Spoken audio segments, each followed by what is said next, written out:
These people are first-time home buyers. In this video, we're going to talk about a little-known group of people who are actually first-time home buyers, and they don't even know it. So if that's what you're here for, stay tuned. I got some things to share with you.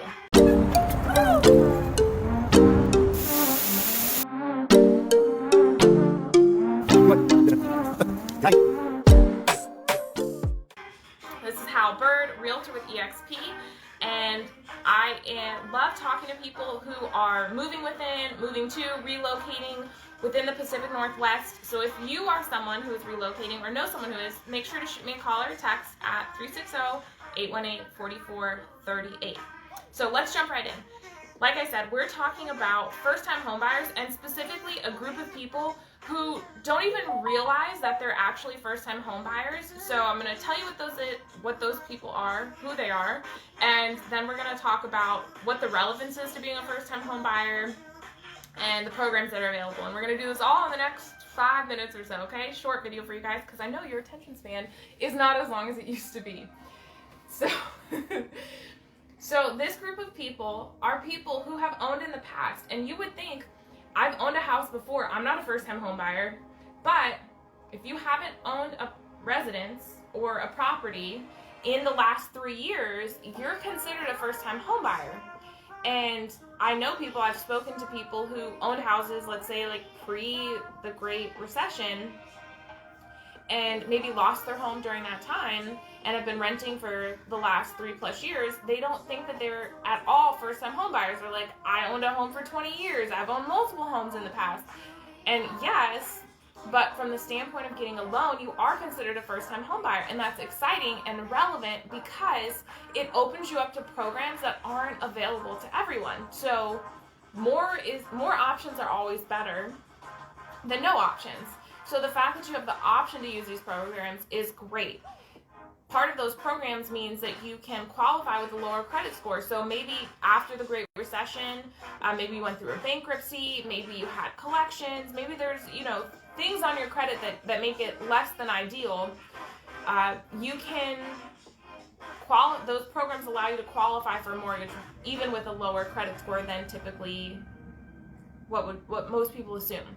You also can bring less money to the table in the form of a lower down payment. Common misconception is that you need 20% down to buy a home, and that's just not true. And it's definitely not true in all cases. So you can qualify with a lower down payment and possibly not even have to bring any money to the table and get it fully covered. So what I would like to advise you to do is, a lot of people automatically assume, well, I'm not qualified. Like, I would have possibly qualified for that program. Maybe my credit's too good, or like I do have the money, or my credit's too bad, I couldn't qualify for a mortgage at all, and I have no money down. What I would recommend you do is speak to someone in the mortgage business who can tell you what programs you do qualify for, because odds are, if you're doubting yourself, if you have that little voice in the back of your head that says, it's not for me, you'd be surprised. These programs are created because the government wants us to own houses, so why not take advantage of them? So reach out to me if you need any help getting in touch with a mortgage lender. I can definitely help you in that category. So that's why it's relevant.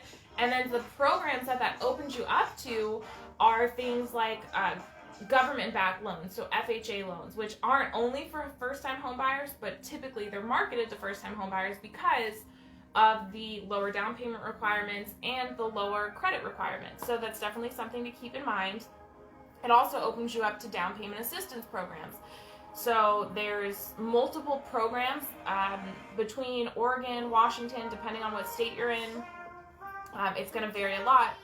So you want to, again, talk to a mortgage person about them. But getting down payment assistance just makes sense because you can stack that on, and if it could come in the form of a grant, which is forgiven, you don't have to repay. Or sometimes it comes in the form of an interest-free loan, and you pay it back when you pay the house off. So either they're typically 30 years, they might have to be paid off with the existing mortgage. So like if you sell it, for instance, the proceeds would go to that first before you would get any proceeds. But again, the biggest goal or the biggest hurdle we're trying to help with first-time home buyers is getting them over the hump from not owning to owning. From being in a position of renting to being in a position of ownership. And once you get over that hump, it's like a whole new world opens up to you. So you have the government-backed loans, you have down payment assistance. A lot of people don't know that there are employer-sponsored programs where, depending on who you work for, they might have programs available for you to buy a home, and you have to inquire about those programs. So the theme here, if you have any New Year's resolutions, any 2020 resolutions about being a homeowner, maybe 2020 was your year, and you were kind of put off track. God knows 2020 was a year, right? Is a year. We still have 2 days left. 2 days left to make it through this year, guys, so stick with it. I'm here for you if you need anything. But yeah, definitely check with your employers. The theme here is, like I said, using the available options you have to you and getting over that hump. And then lastly is there's tax credits. A lot of people know that the tax laws changed where you can't write off mortgage interest right now. I personally have a hunch that it's going to come back, but again, that's just me speculating. But what a lot of people don't know is if you have PMI, which is private mortgage insurance, which is an additional insurance that you pay in your mortgage payment if you put down less than 20%,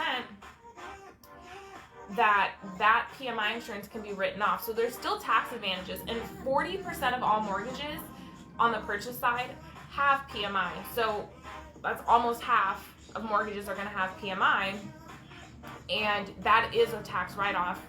There's a couple, little things you need to know about. I'm not a CPA. Don't take tax advice from me. Don't take legal advice. I can give you advice on buying and selling real estate, investing, but check with your CPA because you might be able to write that off.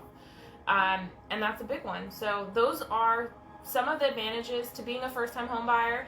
Those are that group of people that I was talking about. They've owned a home before. You're like, I've owned a home before. Why am I considered a first-time home buyer? Well, it's because you haven't owned a property in 3 years, and now you're back in that category of being a first-time home buyer.